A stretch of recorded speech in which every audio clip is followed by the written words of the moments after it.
Don't you think he needs to eat?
Hey everybody, if you guys wouldn't mind getting off the meeting right now, we have to do a couple edits to some things, and then we're going to start it with a waiting room, but I can't start that with all of you guys on it.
Good morning, folks. Welcome. We're just going to wait just a moment to get started.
Okay, Logan, I think we can get started.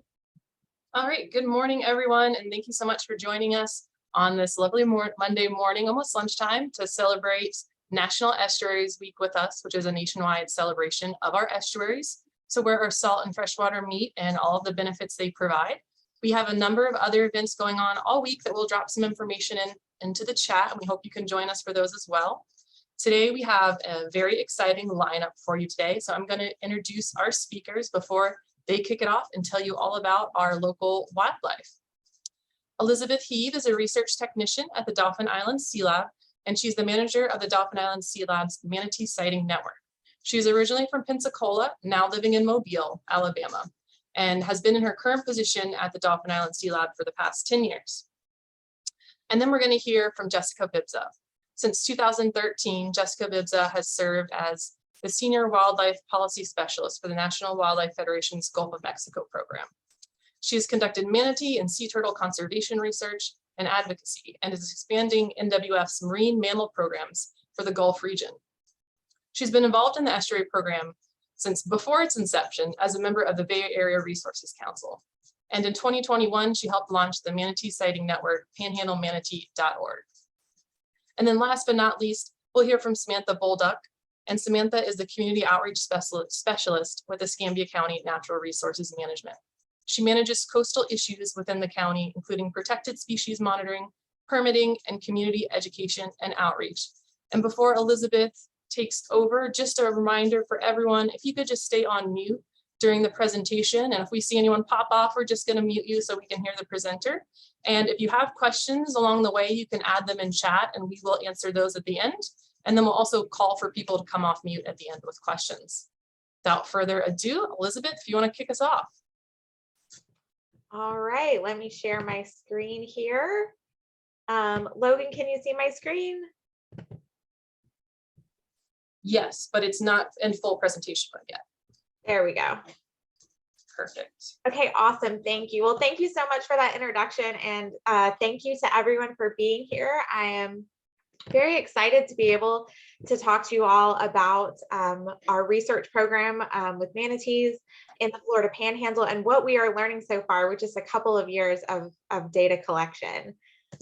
So to get started with a little bit of background on manatees, and especially manatees here in the northern Gulf of Mexico, the species of manatees that we have in the United States is known as the West Indian manatee, and specifically the subspecies is the Florida manatee. And that's generally what people think about when they think of manatees. They're very synonymous with the state of Florida. But we know that at least some manatees are migratory and migrate from the Florida Peninsula up to the northern Gulf of Mexico. So when it's nice and warm during the summer months, manatees make their migration up into areas in the western Florida Panhandle, Alabama, Mississippi, and even west into Louisiana and Texas. And they do a similar thing along the Atlantic coast as well. But when it gets cold, our local water temperatures are just a bit too cold for manatees to survive the winter, and they have to migrate back to warm water refuge sites in the Florida Peninsula. And you guys have maybe seen pictures of manatees when they gather at natural springs or power plant outfalls in these large aggregations to keep warm. But even though we know that manatees migrate seasonally to areas outside the Florida Peninsula, we still don't have a ton of data on these outlying range margins. So that's where we come in. As Logan introduced, I am the manager of the Manatee Sighting Network at Dauphin Island Sea Lab. And this program was established in 2007 in a response to a call from U.S. Fish and Wildlife Service, where they were seeing more manatees being reported in the northern Gulf, specifically in Alabama and the nearby waters in the Florida Panhandle and Mississippi. And they really wanted to know from a management standpoint, what was going on and why were they seeing more manatee sightings. So the idea behind the Manatee Sighting Network is that it's citizen source data, or using citizen science. So we rely on opportunistic, publicly reported sightings as our biggest resource to collect data on manatees in our region. So when you guys are out on the water, boating and fishing, or maybe going to the beach, if you're lucky enough to live on the water or work on the water, you're probably going to see manatees if you're lucky, and you're way more eyes and ears on the water than our small research team. So we just ask that you report your sightings to our network, and that's allowing us to collect data on a much larger scale than we would ever be able to do with just our small group of researchers. So we have a very long time scale of data since 2007, but even in historical records going back to the early 1900s. And we have a very large spatial scale of data. So we have manatee sightings in our database from every state where manatees occur, along with some international sightings from other countries in the Caribbean. So there are a number of ways that you can report your sightings to our network. You can call our 24-hour toll-free telephone line at 1-866-493-5803. You can send us an email at manatee@disl.org. You can use our website with our online reporting system, either through manatee.disl.org, which is the Dauphin Island Sea Lab's webpage, or through the Pensacola and Perdido Estuary Program webpage at panhandlemanatee.org. You can also follow us on Facebook and report your sightings on our Facebook page. Or often we have people, when they see our team out and about, report their sightings to us face to face, and that's a great way that we get data as well. Along with our citizen science data collection, we also have undertaken a number of targeted research efforts. And what this allows us to do is kind of put a bunch of puzzle pieces together. So studying manatees in different ways gives us a more holistic view of what's happening with manatees in our region. And what's really cool is when the targeted research and the citizen science data tell us the same thing, and that just lends confidence to our overall, data collection and the answers to some of the questions that we have. So these are just a few of the targeted research efforts that we undertake. They include things like photo identification. So if you've seen manatees in the wild, you've probably seen that most of them have propeller scars from some sort of interaction with boats. And we can use those scars like a fingerprint as a distinct pattern that we can then identify individual manatees and trace their movements through time and trace certain life history of events, like when they're having babies, when they're migrating, things like that. We also do regular habitat monitoring. So we monitor things like temperature and salinity, where manatees are spending time. We also monitor food resources, so what types of vegetation manatees are eating in our area. And we do aerial surveys, a couple different types of aerial surveys. And Jessica knows a bit about this as an aerial observer. But manatees can be counted from an airplane, and you can get an idea of abundance estimates. We also have done thermal imaging from airplanes to try to identify potential warm water areas here in the Northern Gulf that manatees might use in the wintertime. In the upper right-hand corner, you can see a manatee with a satellite tag attached to it. We have tagged a total of 16 manatees throughout our research program, including 4 manatees that we have tagged right now. The belt is attached around, this orange thing that you see is attached around the base of the tail, and a flexible tether attaches the tag to the manatee. And all of this gear is designed to break away if it should become caught on something, so it doesn't impede the manatee's movement in any way. But it does allow us to get really fine resolution data on manatee habitat use and manatee movements. And lastly, we also conduct stranding response. So we are the only permitted stranding response agency for Alabama and Mississippi. And we also provide mutual aid to FWC in the Florida Panhandle. So this is responding to live distressed manatees, potentially mounting rescue efforts, and also responding to carcasses to already deceased manatees. We have a state-of-the-art necropsy lab at the Dauphin Island Sea Lab. So a necropsy is an animal autopsy. We can do a full exam after an animal has died to understand its cause of death, but also learn more about that animal's health and threats to these animals. So we can then translate that into overall population health and population threats, and hopefully, do something to mitigate some of these threats. So we're really excited over the past couple of years to expand our program into the Florida Panhandle as part of a multi-agency partnership with the Pensacola and Perdido Estuary Program and the National Wildlife Federation. So officially started in 2021, but sort of unofficially started in 2020, again, with a number of partners across the Florida Panhandle. The idea of the Panhandle Manatee program is to use the existing Dauphin Island Sea Lab infrastructure, but to target outreach in the Western Florida Panhandle. And our goals are to increase data collection for manatee sightings in the Florida Panhandle, and also to raise awareness for manatees in this region, where a lot of people maybe don't traditionally think about manatees spending time, because we want both people and manatees to safely share our local waterways and to enjoy our local waterways as well. So I'm going to spend the next few slides giving you some preliminary data and talking to you about what we've learned so far just in the couple of short years that we've been doing the Panhandle Manatee program.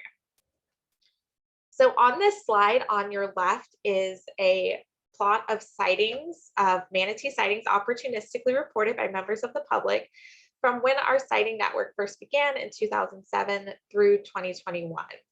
And on your right is the same plot going back a couple more decades to our first manatee sightings in Alabama in the mid-1980s, and again going through 2021. And where you see the symbols transition from white to pink is when one of our programs was established.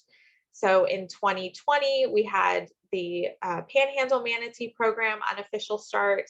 And then on your right in Alabama in 2007, we have when the Dauphin Island Sea Lab's Manatee Sighting Network was established. So probably the first thing that you might notice is that there's a big jump between the white symbol and the first year of the pink symbol. And that is what we might expect. That really shows that our outreach is working and that our having a centralized reporting network to report opportunistic sightings is actually an effective way to get data. So when people first hear about the sighting network, they're going to start calling and you're going to get that jump in data because you're putting in the effort to collect those sightings. So that's a good thing. But what we maybe weren't expecting, looking at the Alabama side, is that those numbers of sightings, the pink dots, have continued to increase through time and are increasing every single year. We would expect that with the public being the same and our outreach efforts and targeted data collection being the same, that those numbers might eventually plateau. But the increase that we've seen really suggests to us that it is resulting from an overall increase in the number of manatees that are coming to the Northern Gulf and using these areas. And so we also can support that data with some other metrics that we measure, such as group size, the number of manatees per sighting, which has been increasing, and how many large groups we're getting, which has also been increasing. So we have about 15 years of data of the pink dots in Alabama, and we're really looking forward to hopefully having that same amount of data over the next few years in the Florida Panhandle. So we've already seen an increase from 2020 to 2021, but it's a little too soon to know if we're seeing that because of our outreach efforts and the first establishment of the network, but what is going to happen with continued long-term monitoring. And I would expect that we may see the same pattern, that there's an overall increase in manatees using this area, but how might that change through time with things like climate change and human impacts on our systems? So probably the number one question we get about manatees in our region is, where are they sighted? And a little bit the answer is wherever they want to go. They really broadly use our habitats along the Pensacola and Perdido Bay systems. But we find a lot of them are traveling along the coastline. We'll talk a little bit more about that in a minute. But they're spending time in places like Santa Rosa Sound, along the Intercoastal Waterway, and along nearshore waters in the Gulf of Mexico. So manatees, unlike dolphins and whales, actually need sources of fresh water. They primarily get it through the food that they eat, but they don't spend a lot of time out in the marine environment, out in the Gulf and in offshore waters. What they do spend more time in is areas that are more inshore. So like the Sound, like our bays and river systems. And they really go a lot where the food is. So these guys are capable of eating 100+ pounds of vegetation daily. So they can spend a lot of time basically next to the buffet. So that might be eating true marine seagrasses in areas like Santa Rosa Sound, like Orange Beach and the lower Perdido system, or in Big Lagoon. Or it might be eating more fresh and brackish water vegetation up into the bays and river systems where we see them also. So they go pretty far inland, and we see these same patterns of movement over in Alabama and Mississippi as well. When we tie in the localized sighting data here in Pensacola and Perdido with more regional manatee movements, we also get a pretty cool picture of what manatees are doing overall as they make their migrations. So in the wintertime, most of the manatees we see here are known to spend the winter either in Crystal River, Florida, which is a large natural spring, or in Tampa Bay, Florida, where there are a number of power plants where manatees aggregate. And when they make their migrations, they're really kind of following a bit of a manatee highway. So along this highway, they might have a final destination, right, that they're going to get to. That's their endpoints. And they also have rest stops along the way, or stopover sites where they might stop, like you would stop at a rest stop, maybe to get some food, maybe to take a rest, or maybe to meet up with your friends. And those are the purple dots along this highway. So we see places like Panama City and Choctawhatchee Bay around Destin in the Florida Panhandle, and then migratory endpoints at places like Port St. Joe, Apalachicola, and Mobile Bay, right in the middle of coastal Alabama. And the Pensacola and Perdido area right there at the Alabama and Florida line is really less of a stopover or endpoint for them and more of a travel corridor. And that makes sense looking back at this map from the slide before. Why we see so many sightings right along the coastline is that they're really spending more time traveling through these areas. So the other big question that we get a lot, and in addition to where are manatees sighted, is when are manatees sighted? We do receive sighting reports year round. We have received sighting reports in every month of the year, but typically our sighting season starts around April or May, when our water temperatures increase above about 70 or 72 degrees Fahrenheit, which is a thermal threshold for manatees, below which they don't do very well. And the sightings really peak as the water temperatures increase. So by June, July, and August, we're getting more sightings in the area. Then when it starts to drop off into October and November, it's starting to get cool. Usually, sometimes we know it's warm at Christmas time, but generally by about mid-November, most manatees have migrated back to their warm water refuge sites in peninsular Florida. And after about mid-November, we start to get concerned that manatees remaining in the area may be at risk of cold stress, which is a potentially fatal syndrome where they can't tolerate cold water for prolonged periods of time. And accordingly, when you look at the plot on the bottom of strandings, most of our strandings are related to cold stress and do take place during these winter months, November through February. So I want to spend the last couple of slides, now that I've showed you some of the data we can collect from sightings, also talking to you about why it's so important to report sightings.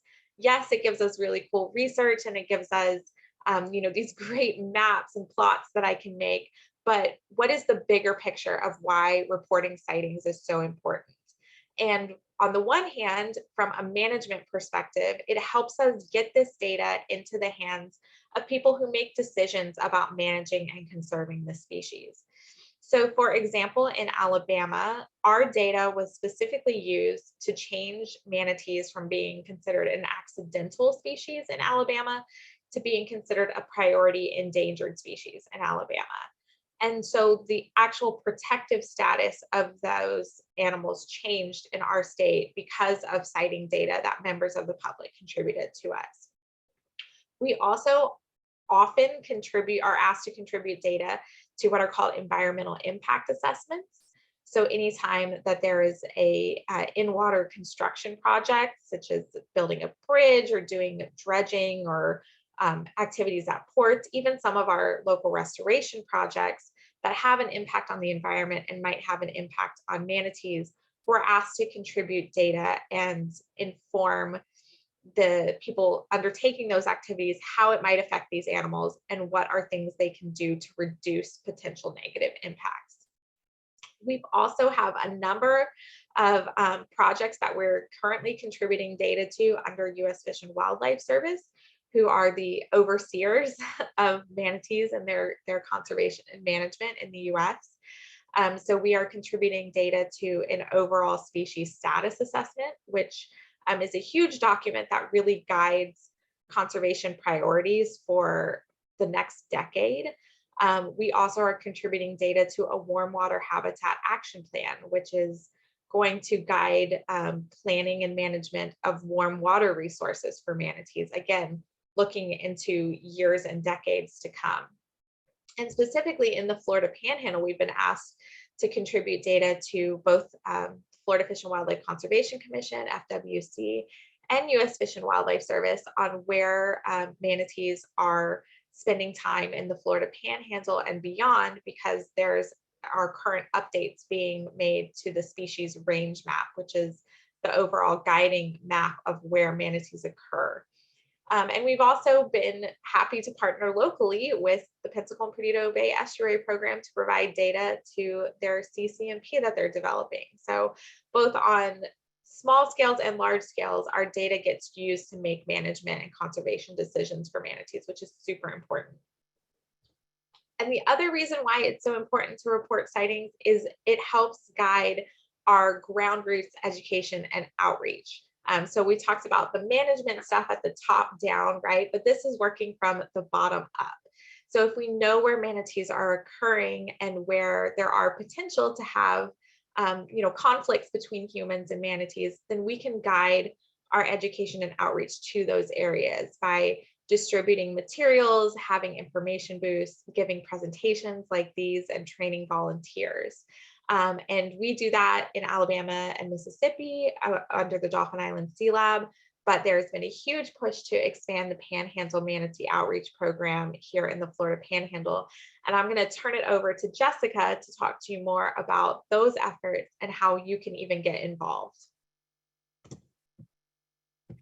Thank you so much, Elizabeth. Really appreciate that. And yes, as she mentioned, she actually kind of covered some of the slides, some of the things that I was also going to be covering. So let me go ahead and start sharing my screen. Oops, except I think I'm not sharing yet, am I? Not yet.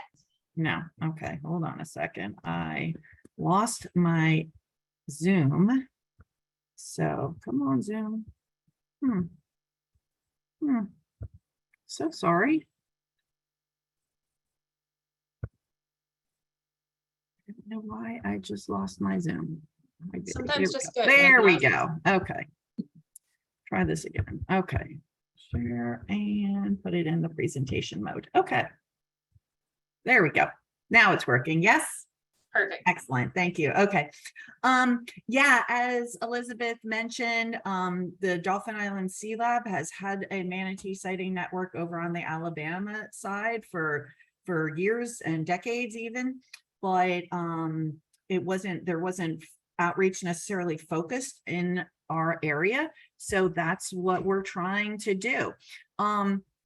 But really, we're also trying to not just get information about manatees and when and where they're in the area, but also really convey the importance in our outreach activities of protecting manatees habitat, which is the seagrass, which is just so essential to our estuaries in general, a whole host of species, manatees for sure, but a lot of other critters too.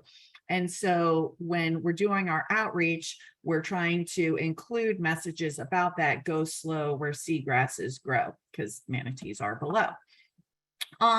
As part of our outreach and education, we've developed a lot of materials in conjunction with Dauphin Island Sea Lab, as well as the Estuary Program, brochures, refrigerator magnets, stickers, car magnets, things like that. And we're distributing these materials at throughout the community. We're taking them to rental properties and hotels and things along the beaches. We're out at festivals and events and sharing them with the public. But a big part of what we're doing is targeting water-related businesses. Those folks who are out on the water most often, anglers and boaters. So we're going to fishing piers and boat ramps. And while we're at the boat ramps, again, that's also a really important audience to be conveying that message about going slow where seagrasses grow. So during most weekends of the summer, especially between Memorial Day and Labor Day, we're out at boat ramps and we're distributing boaters kits with a bunch of items that will be hopefully useful to boaters. A little canvas tote bag that's got polarized sunglasses, which reduce the glare, make it easier to see through the water. Angling and boating guides, as well as those brochures and magnets, floating keychains, koozie cups, stickers, things like that, that they can put on their vessel. But we're really trying to include that URL, panhandlemanatee.org, to make it easy for them to report those sightings. Elizabeth and DISL have tried to give folks a whole bunch of ways, and phone numbers and websites and emails and Facebook, and we're just like, no, just go to this website. When we are out doing our outreach, this is a version of a map that Elizabeth shared. You know, as she mentioned, a lot of the sightings have been concentrated along the bays and beaches. However, there have been a few sightings further up the river. When we're conducting our outreach, we're actually really trying to hit a lot of those areas up the Blackwater River, up the Escambia River, up the Perdido River, because are the manatees up there? It's fabulous habitat for them, but don't know if it's just people, the manatees are up there and they're not being reported. So we don't know they're up there, or are they not up there at all? So we are trying to do a lot of our outreach, especially with the boaters and the anglers in those upper areas of our watersheds. So how exactly it works, this is going to be a kind of a little bit of redundant of some of what Elizabeth just covered.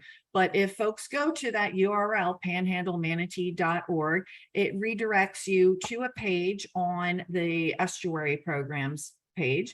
And then you can click on Manatee Sighting Network, report a sighting, and it redirects you to the Dauphin Island Sea Lab website. And then folks can right there go in and enter the information. The most important thing is obviously the person making the report, but the date, time, and location of where the sighting occurs.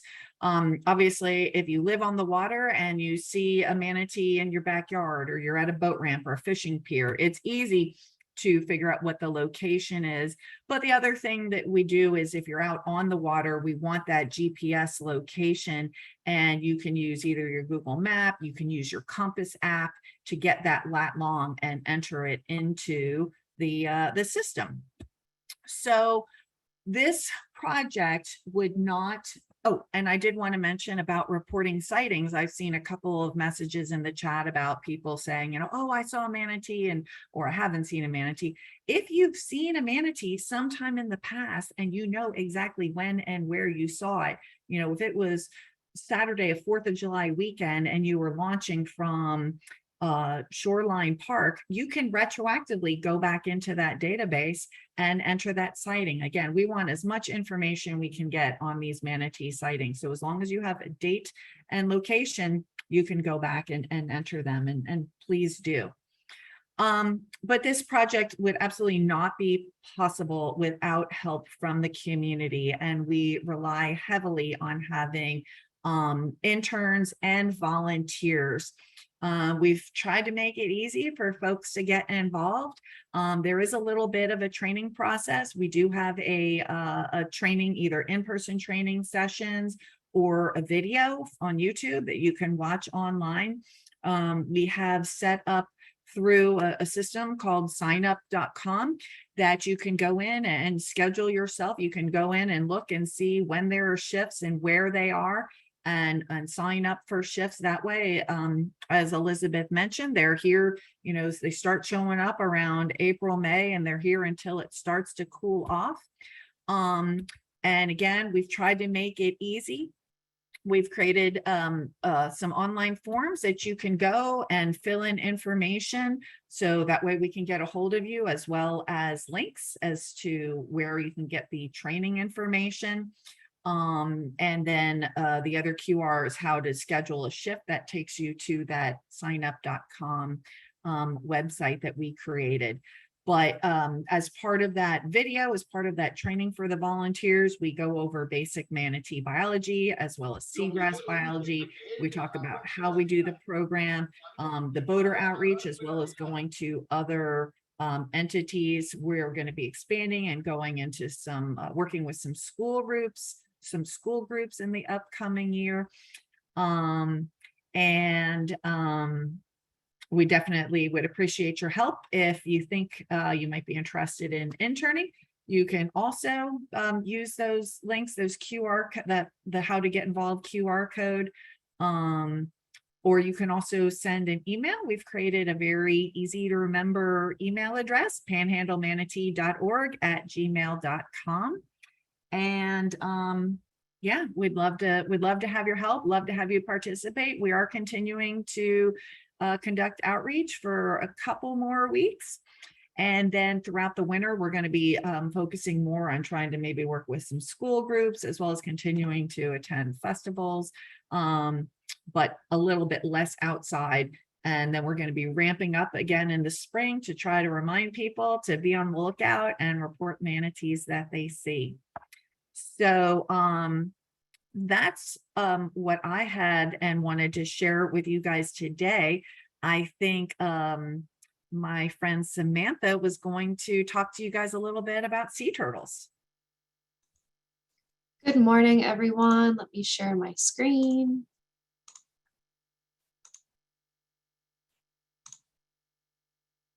All right, can everyone see that in presenter mode?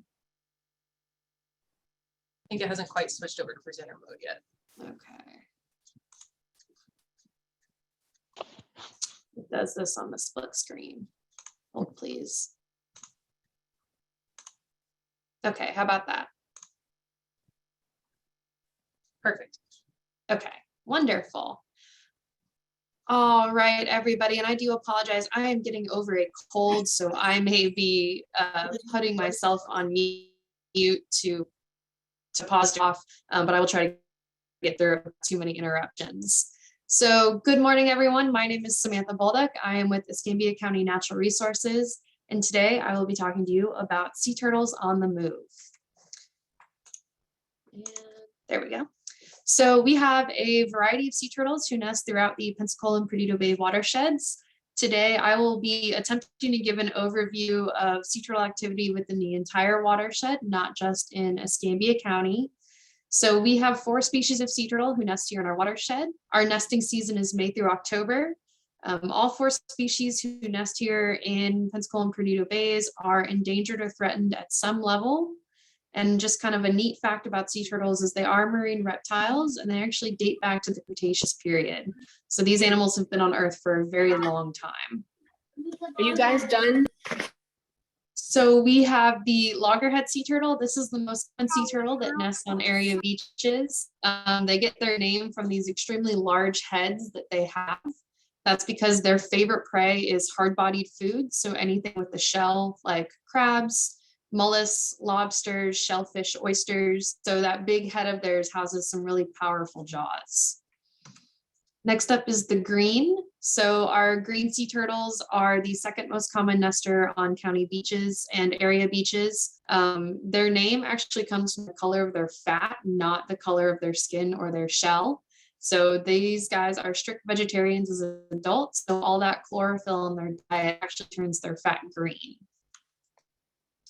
Next up is the leatherback. So these are fairly rare in our area, although Escambia County did have a leatherback nest this year. This is the largest living species of sea turtle. So they can grow up to 6 feet long and up to 1,200 pounds. So they're quite a large turtle. As their name suggests, they lack that hard shell like other sea turtles and instead have this thick leathery membrane, which is thought to help them flex and deal with pressure when they're diving deep underwater. And last but certainly not least is our Kemps Ridley sea turtle. So this is one of the smaller sea turtles living.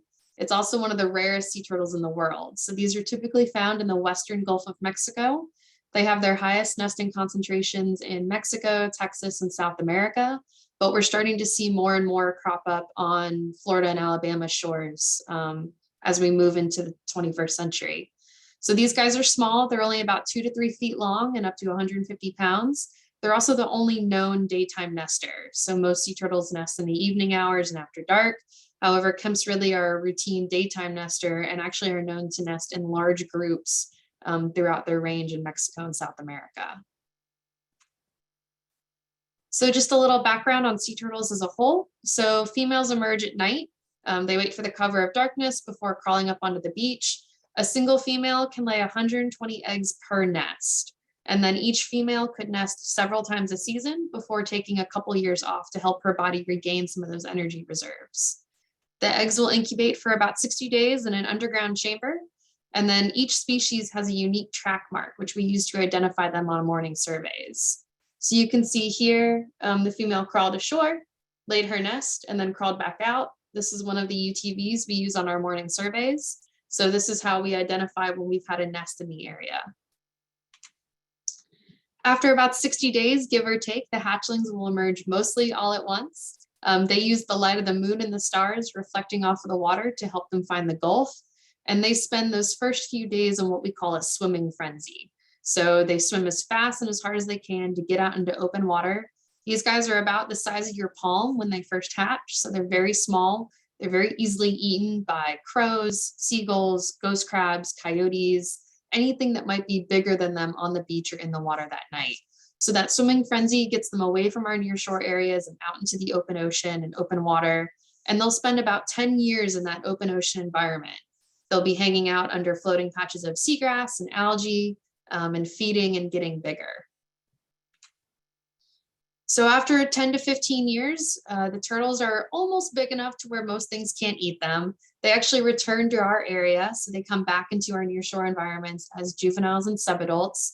So these are turtles anywhere from the size of a dinner plate to a full-grown adult. And they'll actually spend the rest of their lives cycling between these nearshore feeding areas. Excuse me. And offshore breeding grounds. So it's different for each species, but sea turtles can take anywhere from 10 to 20 years to reach full sexual maturity. So they have a long time where they're just kind of cruising around, hanging out, eating seagrass, maybe swimming offshore. And then once they reach that sexual maturity, females will start the cycle all over again and come back to their natal beaches to nest. So sea turtles are neat. We use the term natal beach to refer to the place where they actually hatched from. So we know that females can navigate to within 100 miles of their hatching beach to lay their own eggs. So neat fact.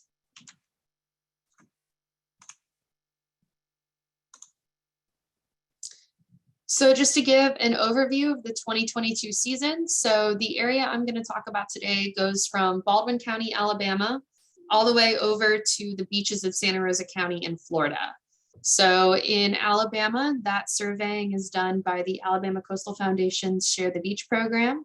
And then in Florida, we have a couple different entities who survey and monitor sea turtle nesting populations, including the National Park Service at Gulf Island Seashore, DEP staff with Perdido Key State Park, Escambia County and Santa Rosa County permit holders, and then Eglin Air Force Base. So we had 188 nests total within our program area this year. 181 of those were loggerhead. We had 1 Kemps Ridley, 1 leatherback, and 5 greens. So as you can see, overwhelmingly loggerhead. And I would say that in Alabama, Baldwin County has the majority of the nesting each year. Dauphin Island, which is on the other side of Mobile Bay, has the other nesting beaches, and they had about 25 this year. So some highlights, 2022 was a really good season for everyone region-wide. From South Carolina, Georgia, Peninsular Florida, everyone has kind of had an above average year for loggerhead nesting. So throughout the Southeast, loggerheads are the primary species we see, so they're a good indicator for sea turtle nesting in general. As I mentioned earlier, we had our first successful leatherback hatch in Escambia County in over 20 years. We had about 80 hatchlings get down to the water, so that's really exciting for our area. We also had Kemps Ridley nests that were documented in Louisiana's Chandeleur Islands, first time in 75 years. So these nests and hatchlings were spotted during routine beach monitoring. And then Mississippi also recorded their first sea turtle nest for the first time since 2018. So just overall, a really amazing year for everyone, especially considering some of the activity we've had in years past. So this is looking at some trend data. So this is a 5-year trend for loggerhead nesting in Escambia and Santa Rosa County. So I do want to mention a caveat that 2017 and 2016, which aren't on this chart, were record-breaking years. So this is kind of an outlier number right here. But as we can see, the trend is generally stable. Some years we have more than others, and we're on track to have a really good year this year. So our Northwest Florida average is 128, which, as you can see, is just a very small percentage of nesting in Florida statewide. So compared to Peninsular Florida, the Panhandle doesn't account for a large majority. We actually have a very small majority, but some research suggests that we provide a large number of males from our beaches, which is obviously very important to future sea turtle populations. And then this is a 5-year trend looking at Alabama, all species. So not just loggerheads, but loggerhead, green, Kemps Ridley, and any leatherbacks. So you can see again, they also had a great year in, they had a great year in 2017 and 2016, and then followed by this more standard line here. We all kind of took a hit last year in 2021, but their typical average is 103 nests per season. Let's see if I can get it to change. So sea turtles face a variety of pressures, including natural pressures. And one of those biggest natural pressures, especially here in the Gulf of Mexico, is hurricanes and tropical storms. So these events can have pretty big impacts, whether it's inundation, so actually flooding a nest or eggs during development, or just sand accumulation on top. So when we have large areas of sand placed on top of a nest, it makes it really hard for hatchlings to come out of the nest. So you can see here, this graph shows Pensacola Beach hatch success going all the way back to 1996. So hatch success is the number of eggs that successfully hatched out of a nest. It's not necessarily how many hatchlings made it to the water or other factors, but just looking at how many eggs were laid and how many managed to hatch. So as you can see, we have up and down years. It's pretty typical. Years where we have lots of hurricane activity, like the 04-05 season, you can see nesting drops off or hatch success drops off. Whereas years when we only have tropical storms or very few nests, we have a better success. An important thing to note on this particular graph is that in 2016, thanks to the renourishment on Pensacola Beach, Escambia County was no longer able to relocate nests. So you can see the general trend that caused.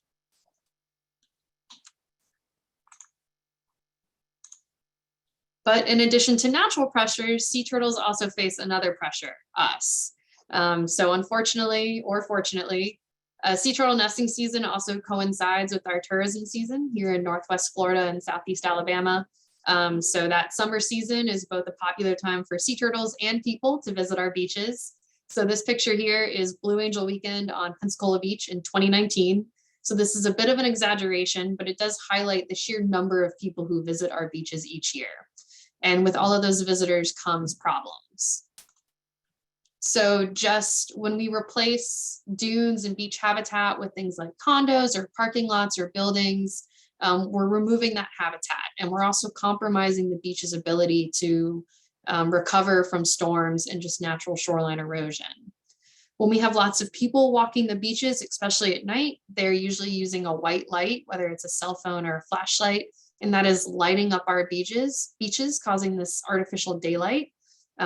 Also exterior lights on houses and condos, parking lots, roadways, that's all adding light into our beaches. Human-caused obstacles, whether it's a tent you left on the beach, furniture, tables, all of those make it that much harder for a turtle to get to and from the water, especially those sea turtle hatchlings. They're very small. They have a very limited energy reserve. So if they have to spend a lot of energy crawling in between all of the stuff left on the beach, it can really make their survival not likely. Turtles can also get trapped. Even adult turtles can get trapped in furniture and other things. And any turtles that spend too long on the beach are at risk of dehydration, starvation, predation, lots of bad Asian words. There's also the direct harm. So we see a lot of turtles who end up being entangled in discarded fishing gear and other marine debris. Direct impacts from things like boat strikes and vehicle strikes. So this bottom left picture was a tangle of fishing line that was pulled off of a dead turtle. And then here on the right is sadly a turtle who was struck by a vessel and did not survive.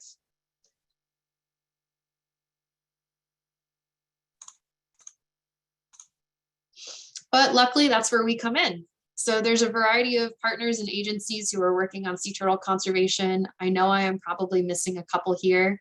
I know I haven't reflected everybody, but there's a variety of entities from state and federal agencies, local governments like myself, cities, and also a variety of non-government organizations and private entities. So we're all working together to help protect and conserve sea turtles across the watershed. And we do that through a couple different ways.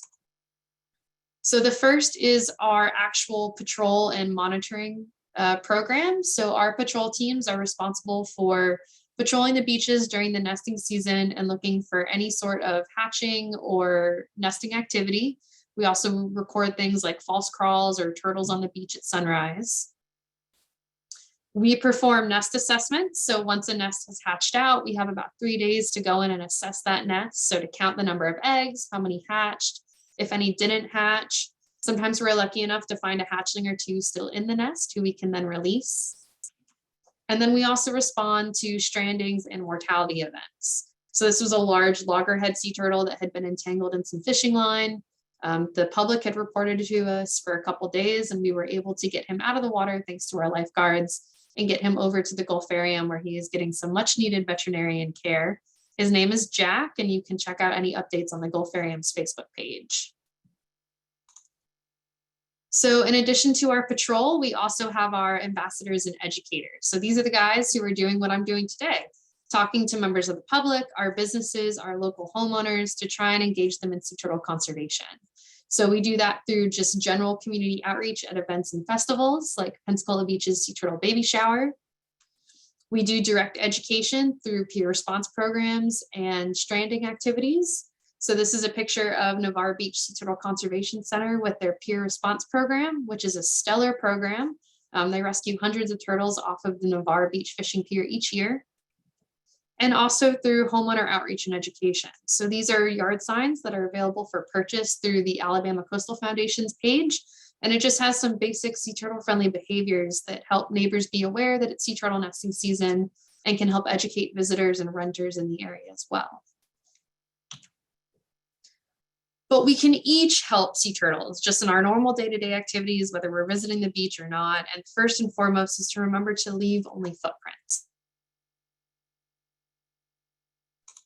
So when you're visiting the beach for a day, remembering to take all of your furniture, toys, tents home at the end of your visit, filling in any massive holes you felt the need to dig, flattening sandcastles, and then making sure that we dispose of all trash and food properly.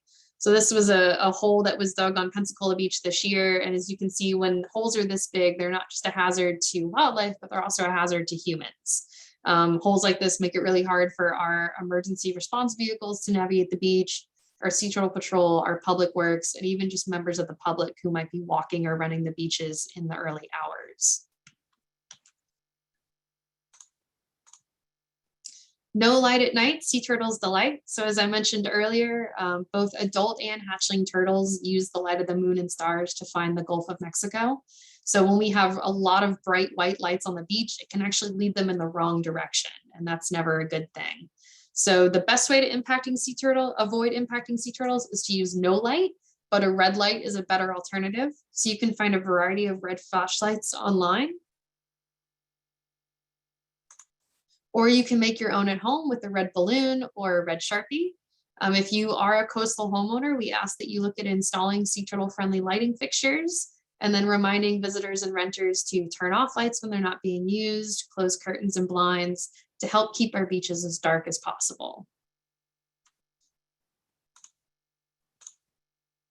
And of course, remembering to share the beach. So sea turtles aren't the only wildlife that use our beaches. We have a variety of shorebirds like these that were photographed in Perdido State Park, as well as beach mice and other native wildlife. So they live there too. It's their home. They don't have the option to leave when it gets too crowded.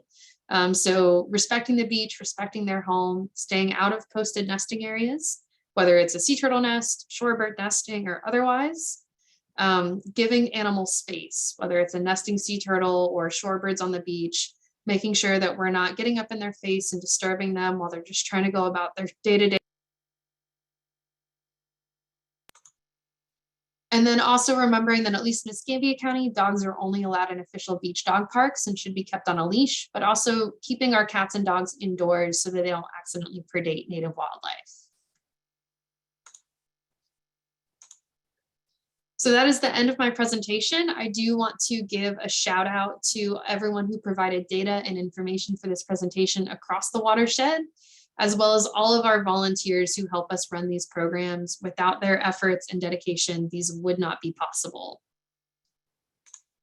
So again, my name is Samantha Bolduc. I am with Escambia County Natural Resources, and I think now that I'm done presenting, we're going to open it up to questions. So I will stop sharing. Perfect. Thanks, Sam. So if we have any questions, you can go ahead and raise your hand if you want to ask it, or you can drop a question in the chat.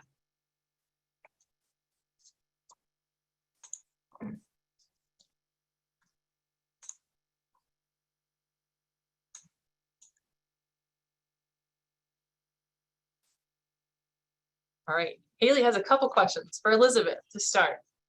Why do you think Pensacola and Perdido Bays are travel corridors while Mobile Bay is more of a stopover location? We'll start with that one. That's a great question, Haley. I should preface that the data shown with the travel corridors versus stopover sites versus migratory endpoints is data from our tags Manatees. So it is a relatively small sample size, but very fine scale data. And I think as we collect more data opportunistically, as Jessica mentioned, we may have more information about how much time manatees are spending in these areas and where they're spending the majority of time. It's always a balance with citizens science data to know how much where people are is influencing where you're receiving manatee sightings. And when we have enough sighting data and tag data to go hand in hand, it can give us a really informative picture. But I think overall, there seems to be just an overabundance of vegetative resources in Mobile Bay. There's a lot of habitat that is really great manatee habitat. But there's also a lot of great habitat in Pensacola and Perdido Bay. So I don't think we fully know the answer to that question of why, that is more of a travel corridor. It may have something to do with the bathymetry or hydrology that we don't fully know. And it may also have something to do with where manatees are learning that resources are. So we know that manatees learn where warm water, where food, where the things they need to survive are by learning it from their moms a lot of the times. And so if we have some moms that prefer Mobile Bay and then teach their kids to come back to Mobile Bay, that could be part of the reason. And maybe if we have some moms and animals that prefer Pensacola and Perdido, they might teach their kids to spend more time in Pensacola and Perdido. So I think there could be some factors at play, but we don't fully know the answer. So that's why we keep working. Awesome. And that kind of answers my second question as well. So if anybody else has a question, go for it.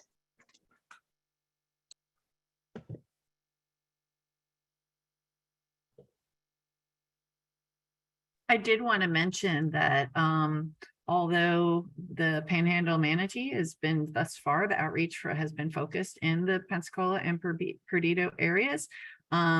We did choose the URL Panhandle Manatee, so that way it could be expanded elsewhere. And we've actually had some interest from Okaloosa County and other areas further east to try to do more outreach there. Because again, as Elizabeth mentioned, the manatees that are that they're seen in Mobile and Northwest Florida, they're being also seen at winter aggregations in Tampa Bay and Crystal River. So they ought to be cruising right through the areas to the east. So like if you're from another area and you're like, hey, I want to get involved. Gee, it's a bummer they're not doing anything in Destin. I just want to say we could be.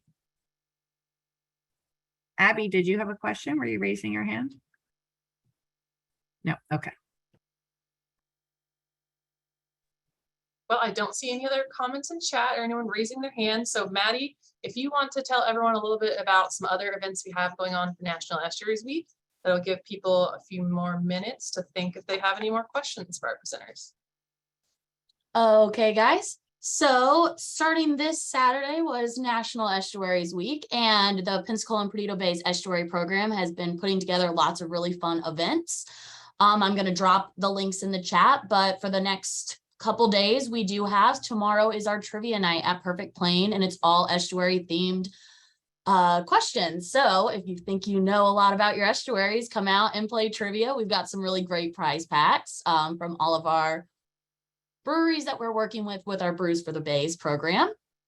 And then on Wednesday morning, if you are in the Gulf Shores, Orange Beach area, we are doing a Gulf State Park slow ride. That's going to go around the park. And then we're also going to have a little observation tank with critters, a lot of fun talking points that we're going to hit on during our bike ride, but it is a slow paced one.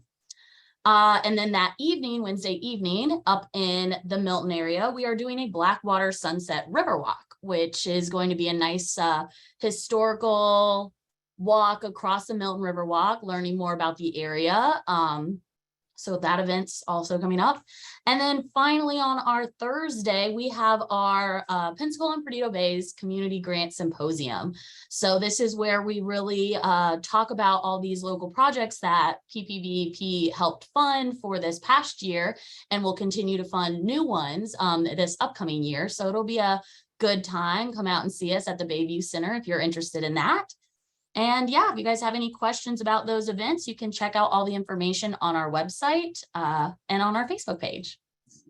And just to give you maybe a sneak peek for that Community Grant Symposium, you may see one of the projects we talked today about being funded for the next year of our community grant program. So if you want to hear more about that, come out and join us. It's free. There'll be light hors d'oeuvres and it'll be a great evening. There'll be a social at the beginning. And then Whitney, if you want to tell folks about an opportunity to also shop for a cause. Sure, I just dropped the link in the chat.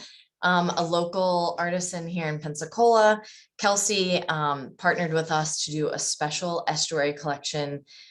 She's such a creative artist, and she made a collection for us of these little manatees. Sam has the little turtle ones, and then Logan is wearing the blue crabs, and there's also pelicans, our little logo, our estuary program logo studs, and a few others. So check out the link below, and she'll also be at the Palafox Market, and she usually restocks on Friday evening. So be aware so you can get them before they run out. So she'll be selling these till the end of this month. Yeah, and if you are going to go to the market, I would go early. She has been selling out quickly. You can also message her to see more details about getting notified by email when she does restock those. So Yeah, actually, the website actually shows right now that manatees and sea turtle, that they're all sold out. I just went and clicked and I'm like, oh, yeah, sold so out. you can sign up to get notified when she restocks them, because they're in high demand. But those proceeds are going to our work to restore and protect our waters. So we have those healthy habitats for those manatees and other wildlife as they're cruising through, or whether they're deciding to stay a little longer and enjoy our local waters. So if there's no other questions, not seeing anyone raising their hands, We are going to wrap up for today. We hope to see y'all at some of our other events this week, or if you have time on your own, we encourage you to get out and explore your local estuary. And we want to thank our presenters today for taking the time out of their Monday to come and share some great information about our local wildlife. And thank you, everyone. We hope you have a great rest of your day. And this will be available on our YouTube and our social media channels as a recording once it processes. Thanks, everyone. Thanks, Thank guys. you. Bye.